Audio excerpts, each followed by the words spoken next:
If you're Kathy Engelbert and the Players Association that are trying to figure out how to get a new deal done so you can have a season next year, you want to pay close attention to what the Saudi Arabians are doing because they got a lot of money. And they're going to be big players, in my opinion, when it comes to ownership with sports because they got a lot of cash to give out. So here's what it says here. $100 million contract for Caitlin Clark to be headliner. Saudi-backed basketball league is preparing to give the WNBA a run for its money. So led by superstar A'ja Wilson, who's continually making her case to be in the GOAT conversation when her illustrious career is over. Las Vegas Aces took home the third WNBA championship. Congratulations to them. They were just phenomenal. Turned their season around. A'ja Wilson was spectacular. So after they swept the Mercury, and now we have the offseason ahead of us, the brand new CBA looming the talk around the league is where does it go from here? And with the ugly and catty back and forth between the Minnesota League superstar Nafisa Collier and Kathy Engelbert over the last couple of weeks, things aren't looking good as it pertains to the players in the league's leadership.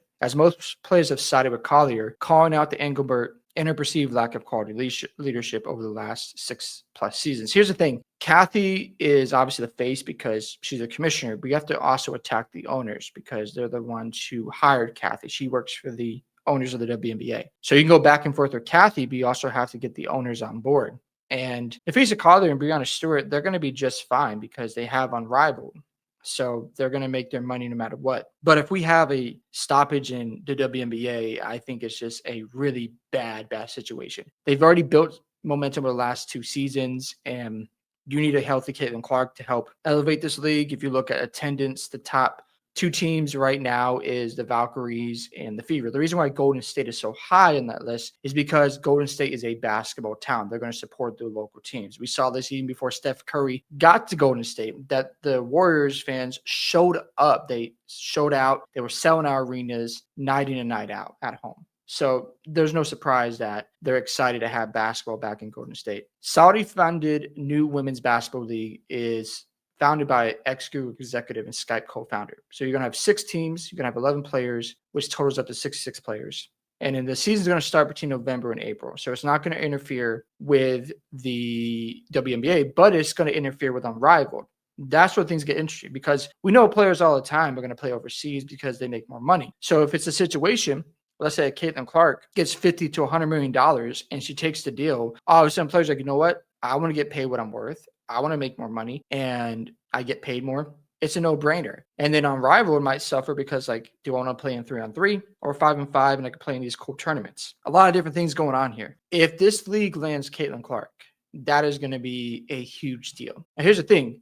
Candace Parker and Alana Beard are investor advisors. I see a lot of money coming to these women, life-changing. So, again, if this gets played out correctly, and they're getting better contracts than they are with Unrivaled or with the WNBA, you got to make sure you have a season in the summer because if you have a lockout and these players are, getting attention, getting deals, and the fans are watching and they're paying attention, and that league obviously outgrows the WNBA, now you have a problem on your hands. You can't afford to have any type of lockouts because what Saudi's going to do is take full advantage of the situation. Saudi-backed league could push Unrivaled. So as you see here, Collier might have something more important to tend to as her league Unrivaled is reportedly set to face a stiff challenge from another league sooner rather than later. As Unrivaled prepares for year 2 after successful inaugural season, reports are a Saudi-backed league currently titled Project B is aiming to take that spot. Project B is a global basketball league that has a who's who list of investors and advisors, including Candace Parker, like we just talked about, Steve Young, Novak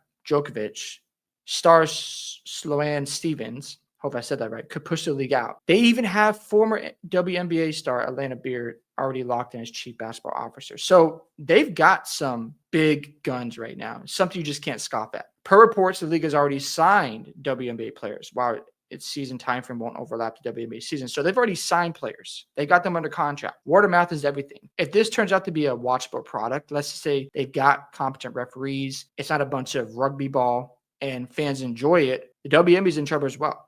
You can't just dismiss that. On top of that, Unrivaled's cooked. No doubt about it. If it's 5-on-5, this league will be dead, in my opinion. I didn't really care about it and watch it, but it's projected to start next fall and run from, as you see, November to April. How can it affect the WNBA? It's a very interesting situation. So with the WNBA's biggest issue being salaries for its players, a league like Project B could cause problems like Elevate Golf did for the PGA, something that ultimately led to the two even discussing a merger at one point. While that doesn't seem like it will happen at the moment, LIV's arrival has still thrown a serious monkey wrench in the PGA's process. So with the CBA talks going on and expect to heat up over the coming weeks and months, players' salaries will be a real sticking point. So if Project B is giving you more money and the players enjoy playing in that league, that's going to hurt the WNBA, in my opinion. So we shall see. Think about it like this. What if the league offered Caitlin Clark $100 million? That would be crazy. Let's say Angel Reese gets $50 million per season to play.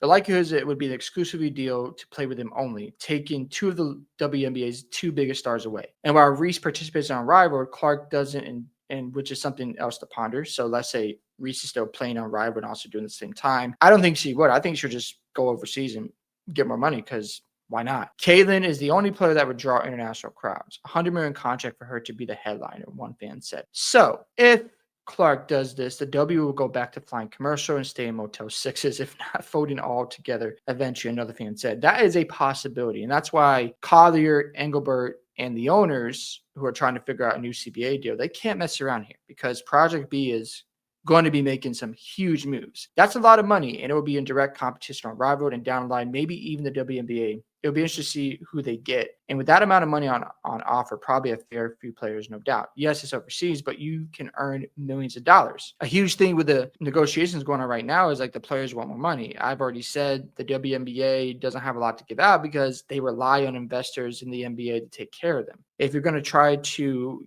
get an increase in salary, then you have to look at your operational costs. If you can cut some things back in the WNBA and focus on improving things like better refereeing, because that will help if you have situations where the refs are consistent, it's not a bunch of bully ball, and you actually give out consequences to players being dirty, that's also going to help as well. And if Project B gets good word of mouth, fans enjoy it, that's not good. So the league needs to not scoff at this and act like it's not a big deal.